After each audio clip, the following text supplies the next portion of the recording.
En ce mardi 1er août 2023, cela fait 20 ans jour pour jour que Marie Trintignant est décédée sous les coups du chanteur Bertrand Cantat.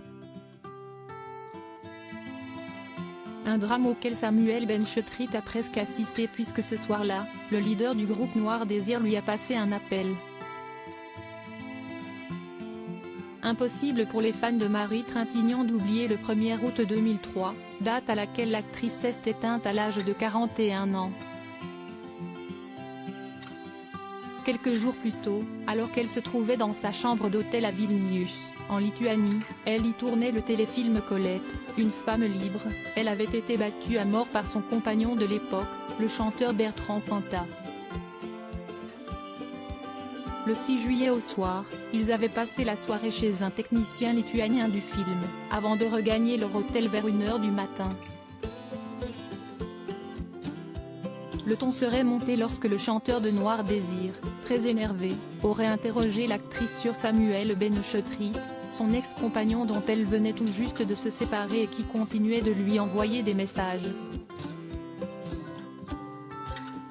D'après le rapport d'autopsie, Marie Trintignant aurait reçu 19 coups, dont 7 au visage, et son nez aurait été fracturé.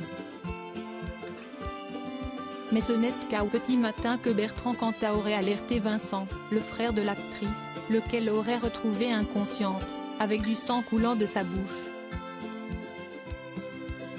Rapatriée en France en état de mort cérébrale, elle est décédée quelques jours plus tard.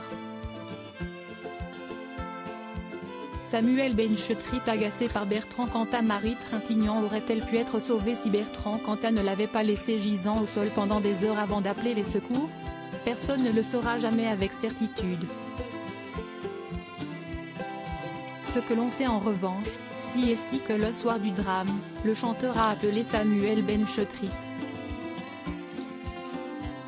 Le réalisateur et actuel compagnon de Vanessa Paradis l'a révélé lui-même dans son livre La nuit avec ma femme, sorti en août 2016.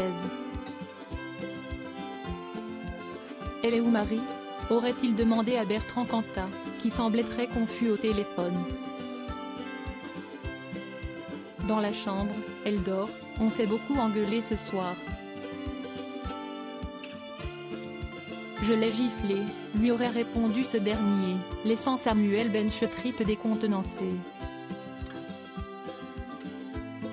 Je ne comprends pas. Je ne sais pas ce que ça veut dire.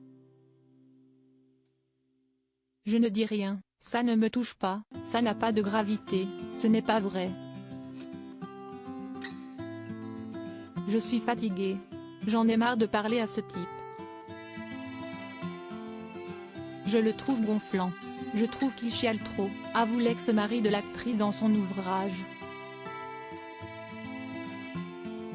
Mais il était alors loin de se douter de l'extrême situation de détresse dans laquelle se trouvait Marie Trintignant.